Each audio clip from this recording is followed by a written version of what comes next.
I stood alone in Cook County Family Court with a folder pressed against my ribs like it was the only thing keeping me upright.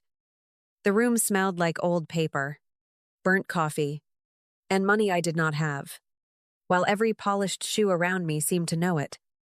Bryce Ralston sat behind his attorney in a navy suit, looking rested, expensive, and almost amused by the sight of me standing alone.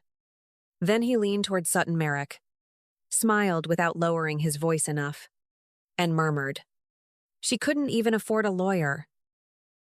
A few people heard him, because I heard the chair legs shift, the tiny cough, the quiet human movement that follows public humiliation. My hands tightened around the folder, blue tabs pressing into my palm, yellow tabs curling slightly where I had handled them too many nights. Miles Carver did not laugh, but his face carried the same message. Neat and professional, as if I were already a procedural inconvenience. Sutton sat one row back in a cream coat, legs crossed, perfume sweet enough to reach me before she ever looked my way. Judge Anita Caldwell entered without drama, and everyone rose while I tried to steady my knees before they betrayed me. Bryce straightened like the room belonged to men who knew where the money was buried and women who signed where they were told. I looked down at my folder and saw my own handwriting across the first tab: affidavit, transfers, Merrick invoices, formation records. When the judge's eyes moved from Bryce's smile to my folder, something in her expression changed. Not sympathy, not anger, just interest. That was the first moment I understood his mistake had not been leaving me, or even replacing me with Sutton. His mistake was believing that because I had no attorney, I had no memory, no pattern, and no proof. My throat felt dry when Miles began framing me to orphan confused, emotional, and financially dependent, but the folder stayed open on my lap. I had walked into that courtroom looking like the easiest woman in Chicago to erase, and Bryce was still smiling when the first page turned. Before Bryce learned how to call me useless in court, he learned how to make my work disappear inside our marriage. We lived in a West Loop condo with concrete floors, clean windows, and the kind of lobby where people assumed success had one owner. Bryce ran Ralston Scenic Works, a custom fabrication shop building gala entrances, trade show walls, hotel installations, and private event backdrops for clients with quiet money. I worked days as a logistics supervisor for an art shipping company, then came home and helped him keep his shop from drowning. In the beginning, he called it our little machine, because I handled delivery schedules, insurance forms, vendor emails, payroll notes, and the paperwork he hated touching. When a crate arrived late, I knew which driver to call. When a client disputed damage, I knew where the signed condition report lived. Bryce could sell a room before breakfast, but I kept the receipts, dates, and signatures that made his promises billable by Friday. Then the shop grew, the invoices got prettier, and our became my. So smoothly, I almost missed the theft inside the grammar. Sutton Merrick entered through the kind of door women like her always pretend is professional, with a soft smile and a company name that sounded harmless. Merrick Table and Light started appearing on Bryce's event jobs as a luxury coordination vendor, then on payments I had never scheduled and services I had never seen. She was not some confused woman dragged behind his lies. She understood his marriage well enough to know exactly which rooms I was being removed from. By the time Bryce filed for divorce, Sutton already had access to his calendar, his clients, and the version of me he wanted preserved on paper. The filing made me look like a dependent wife who had watched him build everything while I folded laundry and misunderstood numbers. His financial affidavit showed shrinking income, weak business value, and a tired husband burdened by a woman who suddenly wanted more than she deserved. He never wrote that my evenings had kept his shop compliant, insured, scheduled, and paid when his confidence was bigger than his systems. He simply handed the court a cleaner story, and for a while, the paper made his lie look almost respectable. The first cut came from a paper I almost threw away.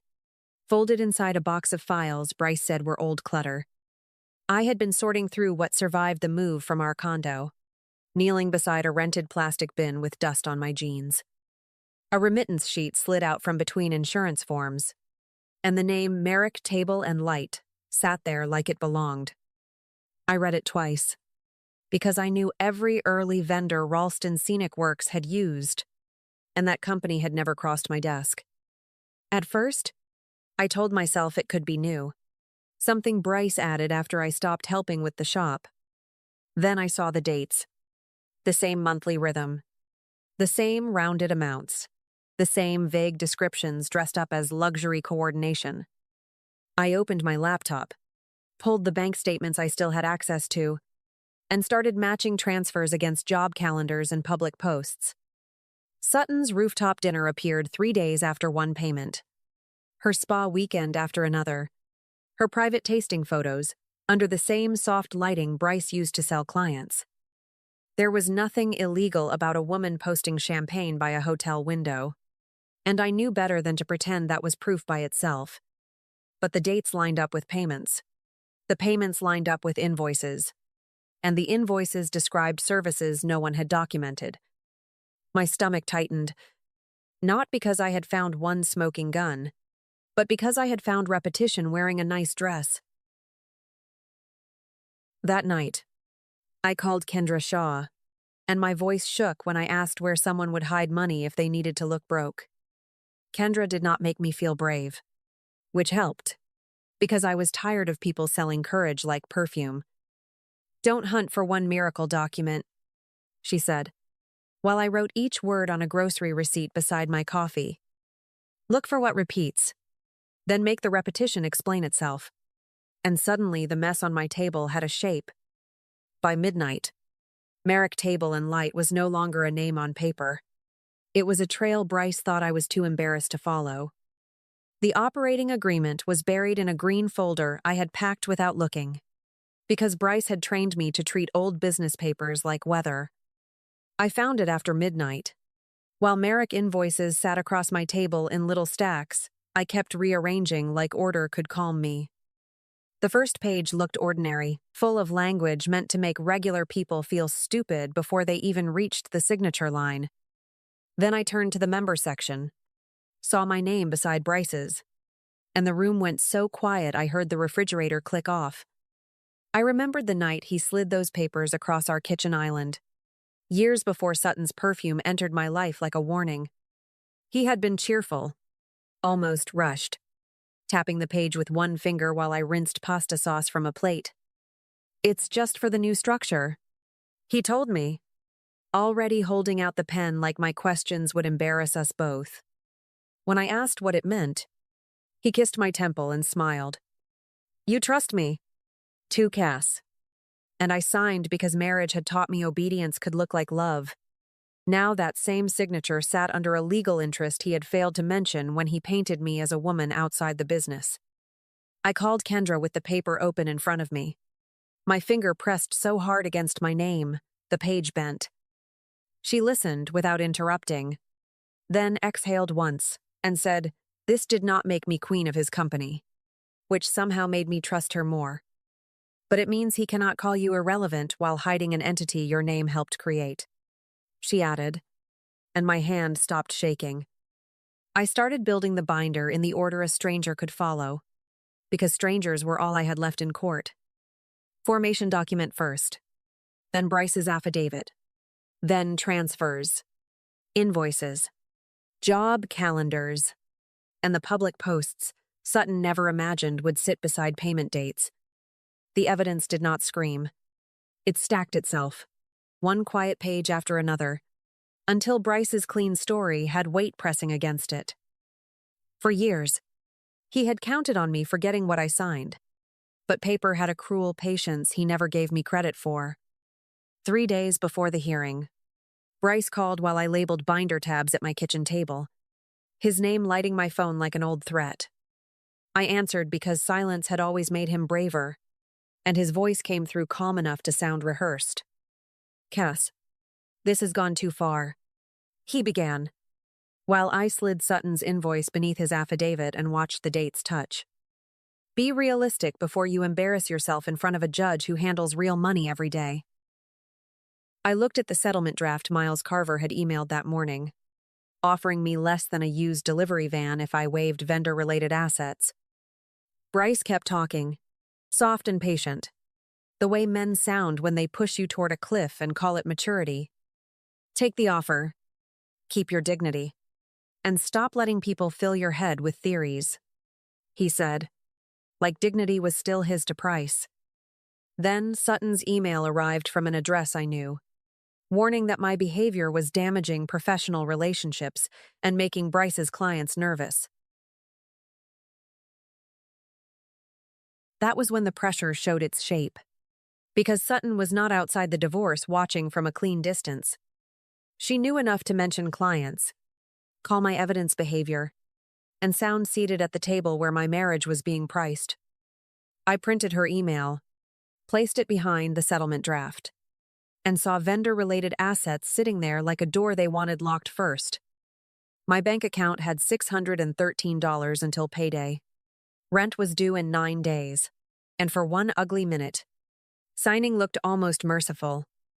I sat with cold coffee, a sore neck, and every reason a tired woman gives herself when survival starts sounding like surrender.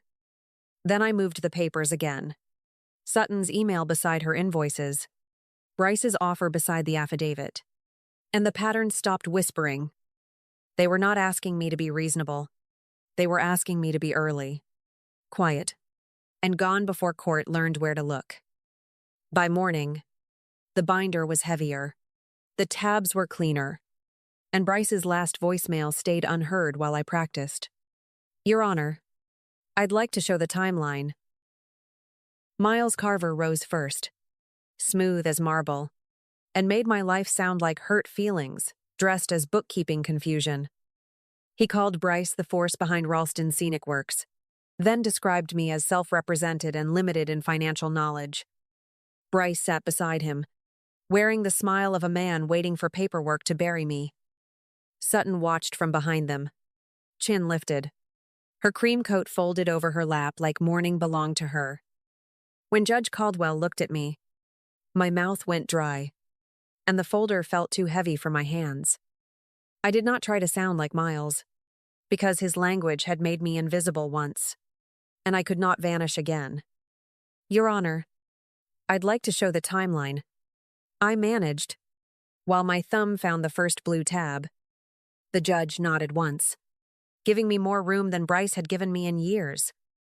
I started with Bryce's affidavit, claiming reduced income, weak business value, and no undisclosed assets connected to the shop. I placed Merrick transfers beside it, each date matching a vendor invoice with descriptions too polished to explain anything. Miles shifted when I added calendars, because the coordination fees appeared where no client file showed matching work.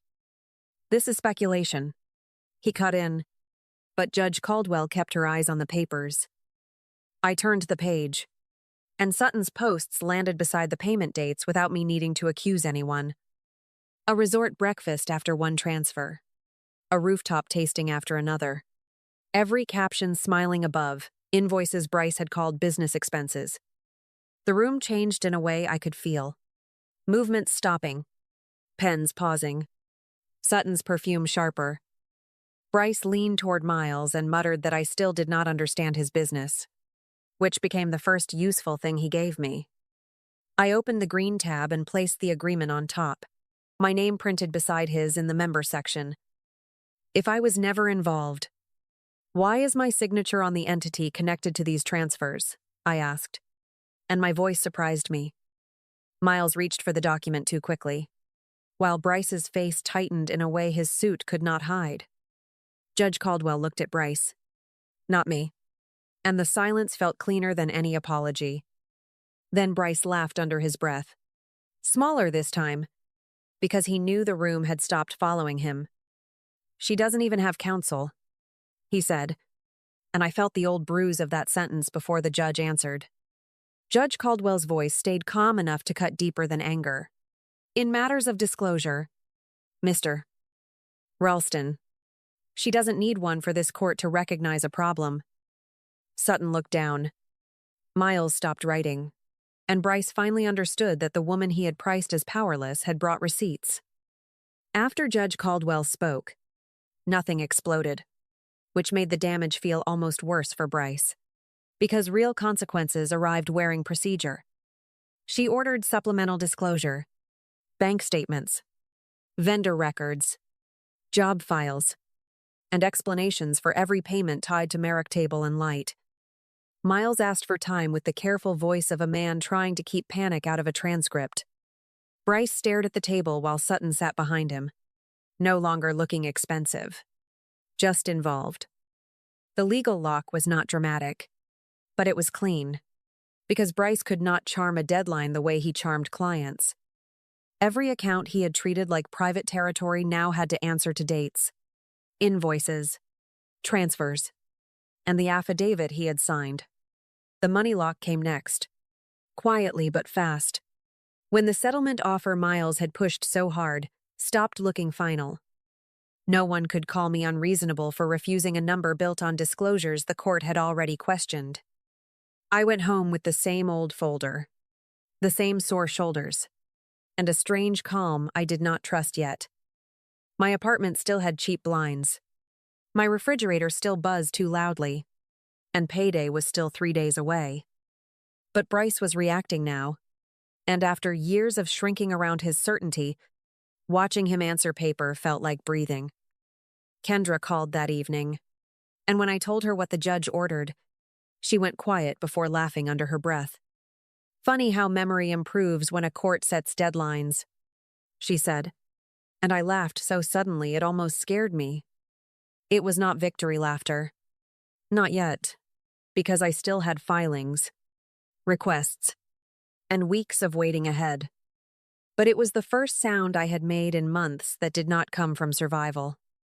The reputation lock arrived softer, through canceled meetings, unanswered messages, and clients who suddenly wanted distance from Sutton's clean little company. Merrick Table and Light did not collapse in public, and Ralston's scenic works did not close by dinner. That would have been too easy, too fake, and Bryce had built his life on things looking better than they were. What changed was quieter. Sutton's name now sat inside Financial Discovery, and Bryce's polished business story had fingerprints on it. For the first time, the room he built to exclude me had doors he could no longer control. The new settlement did not arrive like mercy. It arrived like a document written by people who finally understood I could read. Miles's emails lost their sharp edges, and every sentence came padded with caution where his confidence used to sit. The revised numbers acknowledged business value Bryce had tried to bury, unexplained transfers he could no longer dismiss, and protections against debts I never created. I read those pages slowly, because truth on paper feels different when someone spent months trying to make you disappear from it. Bryce called after the main terms shifted, and I almost let it go to voicemail just to hear myself choose peace. Then I answered, because fear had stopped being the person in charge of my hand. "Cass, we still need to be reasonable," he began, using the word like a leash he expected me to remember. I looked at the clause protecting me from his liabilities and answered, "You were reasonable enough when you thought I couldn't fight back." There was silence on his end, the kind that does not come from regret, only from a man running out of useful lies. He tried once more, softer, saying misunderstandings had gotten expensive and nobody needed to destroy a reputation over paperwork. I stared at the settlement language, naming records he had failed to disclose, and his word misunderstanding finally sounded small enough to laugh at. "Paperwork is what saved me from your version of our marriage," I told him, and that was the last real conversation we had. Sutton disappeared from Bryce's orbit before anything was fully signed, which told me more than any apology could have. Her invitation slowed.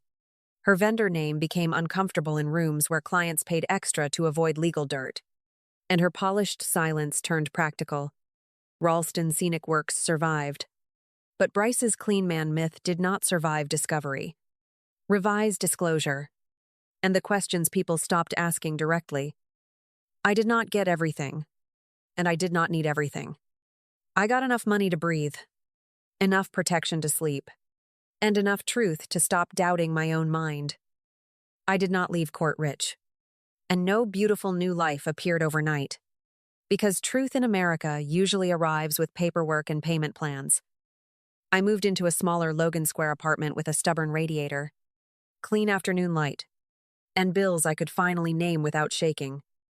My job stayed ordinary, but my document control work began earning the respect Bryce had borrowed while pretending it had always belonged to him. When my supervisor offered me a senior logistics role, I heard myself answer, "Yes, I can handle that," and meant every word.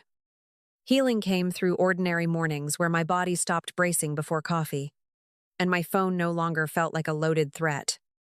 I opened my own account, met with a financial advisor, and refused to sign anything I had not read slowly. Twice. Bryce kept Ralston Scenic Works, but clients asked different questions after discovery, and his perfect man story stopped entering rooms before he did. Sutton still looked polished online, but Merrick Table and Light lost invitations that never officially get canceled, only quietly stop arriving. The part I kept was not his company, his name, or the woman he thought would replace me cleanly after settlement. I kept Judge Caldwell's request for records, the weight of my folder, and proof that I had never been stupid. Bryce had mistaken my quiet for permission, and Sutton had mistaken my absence from the room for defeat she could monetize. By the end, they both learned what paper remembers when a woman finally stops apologizing for understanding it. Thank you for staying with this story, especially if some piece of Cassidy's silence felt too familiar in your own life. I hope it reminds you that peace can return quietly, even after someone turns your future into something you barely recognize. Share it with someone who needs a steadier breath tonight. And subscribe if you want more stories about finding yourself again.